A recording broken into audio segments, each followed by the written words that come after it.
Hello! So, it's September 21st na dyan sa Pilipinas. At ako naman ay nasa international waters. Shout out kay Maitet, kay mahal na Reyna Edwin Gemora, Ron T, and Mark Colintan. At syempre, shout out din kay Lady Boss M. Ayan.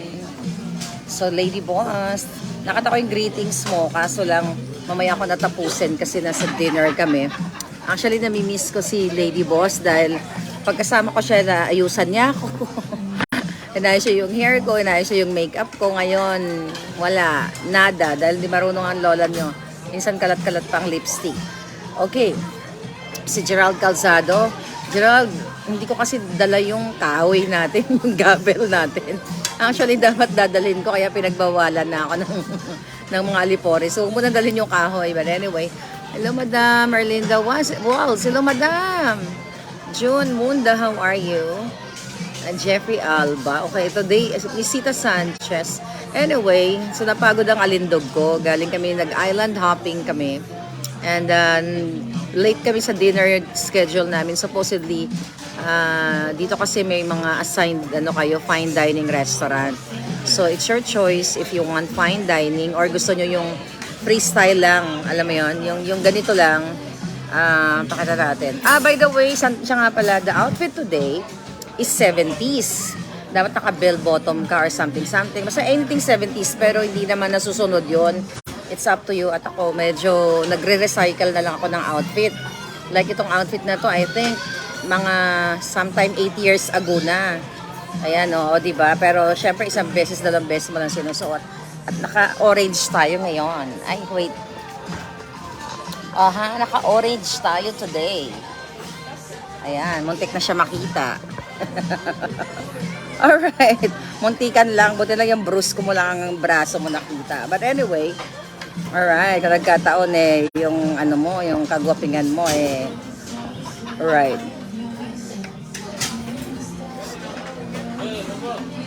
So, ito yung kumain na ako. Ang kinain namin actually, iba-iba may pero hanggang kumain. Ang kinain ko lang chicken at saka Mexican food. Tapos, may mga steak. Kakapagod din kumain palangga. Alright, so hello pate! Ayan, happy birthday to me. So, ito yung handa namin cake. Ayan, pinagtitinginan ako ng isang katauhan na siguro ang takaw-takaw naman ng babaeng ito. Pero anyway, just for fun lang, just for this drama. Since may orange, kumuha ko ng jello. Diba? So, actually, di ako mahilig sa jello. Okay? Si Lady Boss mahilig din sa jello. So, itong handa natin for my birthday. Get that one on. So, yun na yan. So, since sa Pilipinas tayo pinanganak, hindi ngayon ang celebration natin. So, ito yung flan. Okay? This is for you, darling. Naman, hindi ako makagalaw Hindi ko makagalaw itong braso ko. Limited yung galaw ko. Kasi pag ginalaw ko, aakyat siya ng gano'n. So, syempre, masisira yung forma ng lola ninyo. Di ba? So, kaya dapat limited lang yung galaw ngayon. Kaya para akong kailangan ko ng assistance. Okay. So, ito yung handa natin today. Courtesy of Royal Caribbean. Ayan, nalaglag na, di ba? Bumagsak na kasi wala tayong dalang today.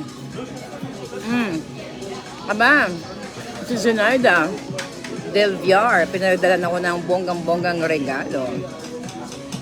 Okay. So, Dulce Ramos Stories. Yes, today is 70s. Kagabi, cowboy. Sumayaw-sayaw din ako. Siyempre, yun naman kaligaya ako, sayaw-sayaw. Minsan di ka nakakasunod ng steps. Pero okay lang. Dito kasi wala kang hiya-hiya dapat para mag-enjoy ka sa buhay mo. Hi, Amy. Ami. Sa lahat ng bumabati sa akin ng happy birthday, thank you mga palangga. I wish I can hug you, each of you. Sa lahat naman ng sukang-suka sa mukha ko, well, happy ako. Kahit nasuka kayo sa mukha ko, happy ako. Ganun lang talaga ang buhay. Kanya-kanyang trip lang yan. Di ba? At nasusuka din naman ako sa inyo. Alright, so, umilag yan ang lola nyo. Umilag ang lola mo. Yes. Oh. Sabi ni Sweet, kamusta na po? Well, I'm okay, darling. I'm here. Sa international waters tayo, nasa karagatan tayo. Wala akong regalo. Sabi niya, okay lang naman palangga. Walang problema, hindi man ako nangingi. But, enough na yung nakikipaglaban kayo. We don't need that. Okay? You have to enjoy. We have only one life to offer. Sabi Miss Dulce, of course, galaw ka ng galaw ka. Jujumba yung anets ko eh. Akala ko ako yung magalaw. Mas magalaw ka pala sa akin eh. Oh, di ba? Si Maganda Zenny, yes. Napagod. Mainit kasi dito sa area, sa pinuntahan naming island. Then tomorrow, another island. Then the next day, another island. You know, non-stop na dito na ako titira. So, yeah, may pa-cake. Sa susunod, dollar hits naman tayo, sabi ni Francois Freeman. Oh, yes! Gerald. Matanong, ma'am, bakit every time nag-spit si Budolman, nakangiwi lagi? Ay, palangga, alam mo na yon. Tsaka natin siya buboljakin kasi nandito ako sa public eh. So, tsaka natin siya boljakin. Hi, Del. Ngayon natanong, Maharlika, bakit ka bumaliktad? Okay, I will answer that. Okay? Actually, ang dami mga ganun, madami mga trolls na ganun. Actually, hindi ako bumaliktad. Okay, si Bongbong Marcos o si Liza, si Bongbong Marcos, si Kuting at si Liza As ang bumaliktad sa taong bayan. Alright? Sila ang bumaliktad sa taong bayan dahil ang pinangako nila ay napako. Sabi nga, imbis na ibangunin ang Pilipinas, smuggler pala ang binangon nila. Smuggling business. Hoarding business. So, sino ang nagbaliktad? Diba? Sila ang bumaliktad sa taong bayan.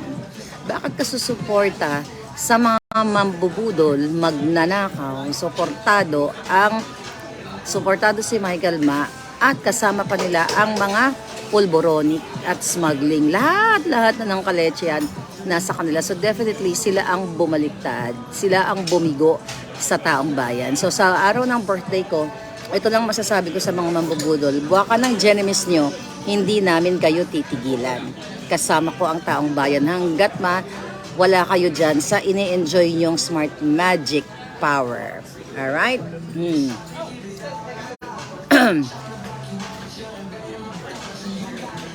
Wow! Sabi ni Emerald. Okay? Hindi naman si Emerald Bukangkang yan, ha? Gerald, kaya love daw ang shabugas. Sabi niya, so yun nga, iba ang ginagawa. Noong sinuportahan ko sila, kaya ako sumuporta dahil puro buha ka ng Jutang Genemes. Ang sabi, magiging Singapore-like tayo. Diba? Jutang Genemes, sabi niya, tututukan niya yung agrikultura. Diba? Dapat maging self-sufficient tayo. Remember that? Tapos ngayon, number 1 importer tayo ng bigas. Baka nang ina, sila ang bumaliktad sa Pilipinas, hindi ako. Sila ang bumaliktad, tinraidor nila sarili nilang bayan. Sa pagpapahirap, di ba? Iba ang ginawa nila, di ba? Nasa na yung sinasabi niyang maging Singapore-like. Oh, mamaya-maya nasa Singapore siya. Ganun lang yung magagawa niya. Yeah. The 70s. So, mamaya party. Mercy. Ang sarap nito, oh. So, may pakape-kape tayo. Oh my God. Sabi ni Sid, bakit po sila ganyan? Binudol nga. Sabi ko nga, actually, kagabi may kausap ako na kasama ko sa pakiklabi. Sabi ko, in the first place, tinarantado lang yung Pilipino. Actually, nakita ko yung birthday greeting sa akin ni Kuting, di ba sa Memories, last year. 2021. Sabi ko, tanginang to, hindi naman ako nanghingi ng greeting sa kanya. Kunyari, Maharlika, you're the number 1 loyalist of all loyalists that I know, sabi ni ni Lisa Smugs. Yung pala, ginamit lang tayong lahat. Di ba? Ang sabi, bagong Pilipinas, bagong muka. Tama nga. Bagong Pilipinas, malalang muka ng smuggling business nila. Dahil buwan ka ng generation si Bongbong Marcos Jr. Ayan, kompletuhin ko na. Hindi ko sabihin kuting para buong buo. At si Lisa Aranta Marcos at si Martin Araneta at si Martin Romualdez, sila ang promotor ng smuggling business sa Pilipinas. Yan ang negosyo nila. Kaya kung tanga ka pa rin, ay jutang Genemes, forever kang maging tanga at magiging pulube. Dahil kinuha na ng mga buwan ka ng Genemes na lisang hayop na yan, ang pera ng bayan. O, di ba? O. Sila, yes sila. May ebidensya ako na sila ang promotor ng smuggler. At dahil smuggler yung pamilyang yan. Yan, birthday ko. Smuggler. Pulboronic pa. Ulit ko sasabihin. Kasama nila ang nag-i-export ng pulboron. Kasama nila ang number 1 smuggler at hoarder. O ano? Sinong hindi babaliktad? Sila ang bumaliktad. Hindi ako bumaliktad sa taong bayan. Hindi ako bumaliktad sa 2015 na laban ko from Balikbayan Box, from Tanimbala. Dahil ang laban ko is for the people, we the people, na magkaroon ng maayos na buhay. Sila ang bumaliktad kasi tangina nila, ginamit pa nila yung smart magic. Nakipag-usap pa si Liza Ahas Smugs. Buwa ka ng inang niyan, babae niyan.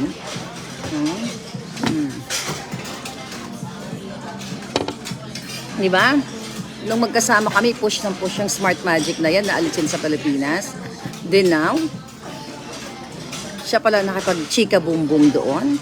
Pupush pa ni Liza Ahas Araneta sa akin na, Marley, can you push Duterte to appoint Bongbong, to appoint Bonget sa Department of Agriculture? Yung pala intention nilang maging number 1 smuggler ang maging smuggler ang mga ginayupa. Bakit pinagtatanggal yung mga nasa DA, yung pinagtatamnan niyang kaso? Hindi ko pa natakal yan. Yung sila Christine Evangelista. Ngayon, pinatatamnan ni Lisa Marcos yan ng kaso. Busy lang ako sa bakasyon ko, but I will scrutinize lahat ng kahayupan ni Lisa Araneta. Dahil yung hayop na yan ang nagpapahirap sa inyo, sa ating lahat, sa Pilipinas. Galit ka na naman, sabi niya. I know. Okay lang yun pala ka. Normal ko yun. Hi, Rose. Get better soon. Sabi ng Grace Antonio, oh my God, foul mouth. Bakit? Yung ginagawa ng pangunguha ng pera, hindi ba foul yun? Mabuti na yung buwaka ng inang nilang lahat. Kaysa naman ako, hindi ako nagnanakaw ng pera nyo. Ayan, si Kuya nakakarinig ko lang. Yung mga putang inang yan. Mga buwaka ng inang yan. Birthday ko, bakit? Ano? Ayaw nyo sa mura ko din, get out. Get out. Get some coffee and relax. Take it easy. Yeah, perfect. Did you cook everything here? Did you cook all of them? Yes, ma'am. All right. Yeah.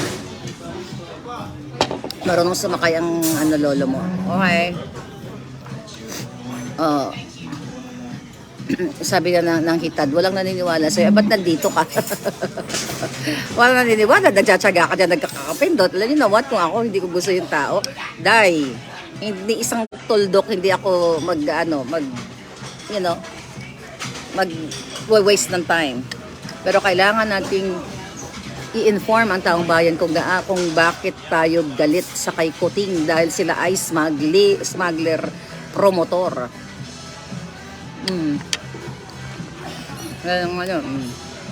Ano pa? Gusto nyo laban today? Ano, suntukan na lang, oh. Ano, sayawan na lang, oh.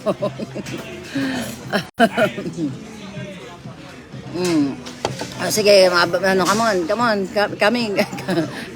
Come on. Masarap to. Yung buwaka ng inang Bongbong at Lisa na yan, lahat ng kalitsyan, pera ng bayan, lahat ang intention pala nila para gamitin ang pera ninyo para magpakasosyal-sosyal. Formin yung mga dugyot, yung mga yan, mga walang pera na pala. Si Lisa, ang daming utang sa Chinese community.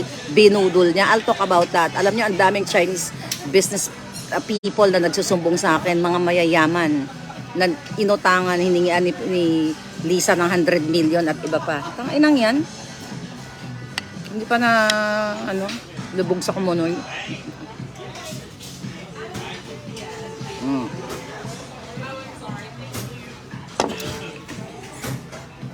Ano yan? New recommend, TikTok. So mamaya pupunta tayo sa anong event natin. So may karaoke night, mayroong dance, lahat, may casino. Dala ko ba yung, may binili ako dun sa, diba nanalo ako ng 400, panalo ko? $450. So binili ko siya regalo para sa akin. Hi Van Erwin, how are you? Sayaw-sayaw lang ni Madam ang Bassers. True. Nagiinit si Sas, sabi ni Arnold Sir. Ay, oo, yan si Sas. Naku, antayin niyo yung pasabog niya. Dahil yan, na-witness sa kilala ni Sas Rogando, si Michael Ma. Dapat ibukhelya na ni Sas yan. Pinakilala yan ni Taning kay, pinakilala niya kay Michael Ma. Kasi ang plano talaga ni Lisa ay ubusin ng pera ng bayan. Yan, sana magsalita na si Baby Girl. Baby Girl, you speak up. Bakapan ka namin. Ayaw mo na yung mga trolls na yan. Bayad ni Lisa yan. Oo, ano yan, mga tagutom yan. Hayaan mo na. Hayaan mo na palangga. Walang maalamon. Kaya forever rin walang maalamon. Pag, babayaran na ni Lisa ng barya, tapos si Lisa kakamkami niya. Si Kuting at si Lisa kakamkami niya yung trilyon natin. Hanggang 9 lang dito, no? So, tart? Ayan. Ay, kain natin ng prutas. Ayan, si Lisa kasi nilalamon nun, alak eh. Sa umaga lang pagising alak Nakapulburon. Demo, yung mukha niya. Mukhang inaratay. Alam mo yun?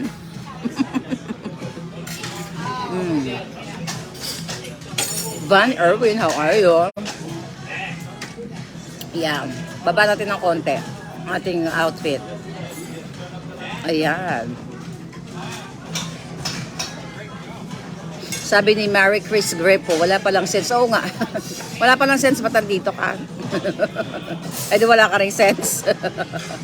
Nakakaloka yung mga ni Lisa, mga troll. Okay. Yes, sabi ni Kitty, nangutang sila.